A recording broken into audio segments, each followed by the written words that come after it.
Nous allons nous intéresser maintenant aux opérateurs de comparaison. Les opérateurs de comparaison sont utilisés dans des expressions de comparaison. Ces expressions de comparaison sont utilisées notamment dans les structures de choix que nous aurons l'occasion d'aborder par la suite ou dans les structures de boucle. Là, nous avons en l'occurrence le premier opérateur. Faites attention, ce premier opérateur teste l'égalité entre les deux parties, la partie de gauche et la partie de droite. Ce premier opérateur est constitué d'un double signe égal, à ne surtout pas confondre avec le simple signe égal qui lui correspond à l'opération d'affectation. Nous avons ici l'opérateur qui va tester si la valeur de droite est bien inférieure à la valeur de gauche, celui-ci qui va tester si la valeur de gauche est supérieure à la valeur de droite, celui-ci qui va tester si la valeur de gauche est inférieure ou égale à la valeur de droite, celui-ci qui va tester si la valeur de gauche est supérieure ou égale à la valeur de droite, et enfin ce dernier opérateur qui va tester si la valeur de gauche est différente, donc ici il s'agit d'un point d'exclamation suivi d'un signe égal à la valeur de droite. Comme je vous le disais au début de cette leçon, ces opérateurs doivent être utilisés dans des structures de choix, en l'occurrence des structures de style if ou dans des structures de boucles avec des boucles while ou des boucles for.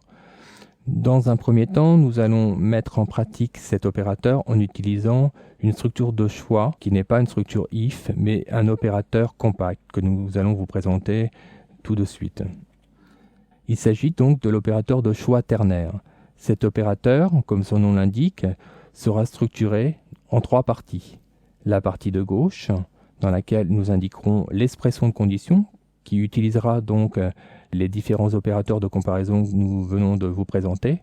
Ici, la partie centrale qui contiendra par la suite l'expression qui sera exécutée si l'expression de condition est vraie. Et ensuite, la troisième partie qui contient l'expression qui sera effectuée dans le cas où l'expression de condition renvoie une valeur fausse. Remarquez au passage que ces trois parties sont séparées par des symboles bien spécifiques. Ici, pour la première partie, nous avons un point d'interrogation qui indique donc que la partie précédente est bien une question. On se pose la question, il y a un point d'interrogation à la fin, ce qui est tout à fait logique.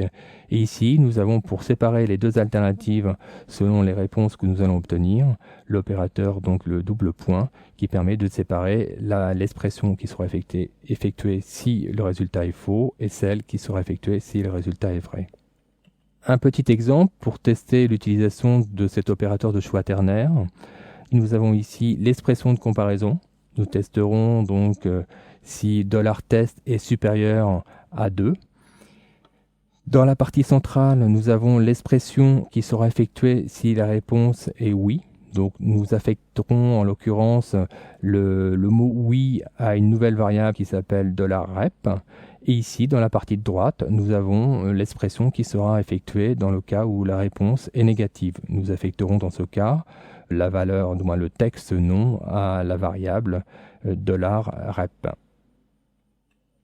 Appliquons maintenant ces deux opérateurs, l'opérateur ternaire et les opérateurs de comparaison, à un petit exemple pratique. Ouvrons une page modèle. Placez-vous dans les balises PHP. Nous allons commencer par saisir une première variable, LG, et nous allons l'affecter à fr. Je vous propose de réaliser en l'occurrence un petit script qui permettra d'afficher bonjour ou hello selon la langue qui sera renseignée. À savoir, cette première variable LG contiendra donc soit fr dans le cas d'une langue française, ou soit, je vais le rappeler ici en commentaire, en dans le cas de la langue anglaise. Je vais ensuite créer dessous la ligne qui permettra d'afficher le résultat. Je vais introduire ce résultat par un écho qui permettra d'afficher donc soit le message bonjour ou soit le message hello. Pour bien délimiter l'opérateur ternaire, je vais donc l'encadrer par des parenthèses et je vais donc structurer. Nous pouvons d'ailleurs, pour que ce soit encore plus logique, commencer à définir les syntaxes qui délimitent les trois parties de l'opérateur ternaire. Dans cette première partie, je vais donc y indiquer l'expression de comparaison, à savoir est-ce que LG Faites attention ici, il s'agit d'un double signe égal. Est-ce que LG est-il égal donc à FR en l'occurrence? Dans la seconde partie ici, je vais donc indiquer le mot qui doit être affiché à l'écran dans le cas où cette réponse est positive. Donc nous avons décidé d'écrire en l'occurrence bonjour. Voilà. Et dans la troisième partie, qui se trouve ici, je vais indiquer donc l'équivalent de bonjour en anglais, à savoir hello. Je vais clôturer ma ligne par un point-virgule et je vais enregistrer cette page dans notre répertoire de syntaxe sous variable de comparaison avant de la tester dans le navigateur. Descendez dans le répertoire syntaxe, affichez cette première page et nous voyons que dans notre cas, si je découvre l'expression dans son ensemble, nous affichons bien bonjour puisque la variable LG est bien égale à la valeur FR et donc dans ce cas-là, c'est bien bonjour qui est renvoyé et qui est ensuite affiché à l'écran. Ce qu'il faut bien comprendre, c'est donc dans cette structure, dans le cas présent, ce qu'il va résulter de cette expression va être en réalité uniquement cette partie, ce qui équivaut donc à afficher bonjour. Pour compléter nos tests, nous allons revenir avec notre expression initiale et nous allons changer la valeur FR en valeur EN. J'enregistre donc ma page, je bascule dans le navigateur et si j'actualise ma page, je vois que maintenant c'est bien Hello qui est affiché.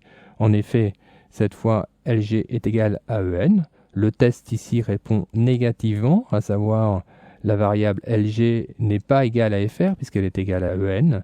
Et donc ce n'est pas cette expression bonjour qui va être affichée, mais celle-ci, à savoir Hello.